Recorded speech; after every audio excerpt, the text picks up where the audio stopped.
Sasa nikaje? Poa. Hebu kuja hivi. Okay. Nikuulize, last Sunday ulikuwa wapi last Sunday weekend? Weekend. Weekend sikuwa around, sikuwa Nairobi kwa nini? Naivasha hii moja kwenye kulikuwa kunaendwa. So ni kumbe ndio ulikuwa na gari ya Hebu si ndio? Gari nilikuwa na nice. So ndio kazi yako ni kuacha panti sana wako kwa gari. Panti tu. Kujifanya ujue ndani. Mambo ya panti mimi si panti inafanya nini kwa gari kwanza ile first. Wewe unataka unanijibu hiyo swali. Panti inafanya nini? Mimi nilikuwa nayo. Aliniambia wewe ulikuwa na gari. Ya gari sikatai, ya gari nilikuwa nayo shida. Lakini mambo ya panti nilipata nayo. Panti ilijileta kwa gari. Mnanionaje mtoto? Mnarushiana. Si mimi nilupe. Si huyu. Nataka nijue. Ona, mambo ya wewe kwa mtoto siwezi clarify, lakini usi mtoto. Kweli? Sasa hapo kwa panti mimi nilikwenda.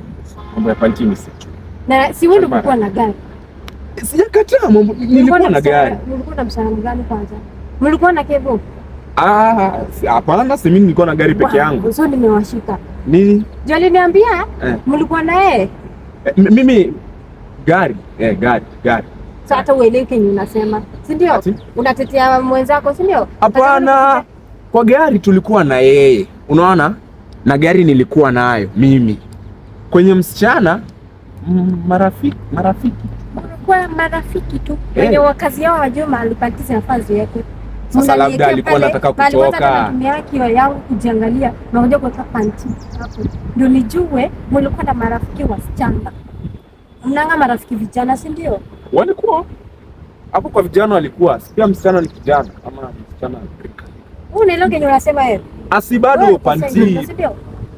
Wacha kuharibu bomba za wenyewe. Sawa? Sawa. Tafuta marafiki wenye ni ndugu yako. Achana na bomba. Kama wewe hujaoa, kama je kwambia amenioa. Na kinioa heshima zidumu. Sawa. Wacha kuharibu bomba za wenyewe hata unaata. Na sijasema ati tukosane. Na usiende kumwambia juu mtaenda tu kuniongelelea. Hauna hata za macho. Sawa.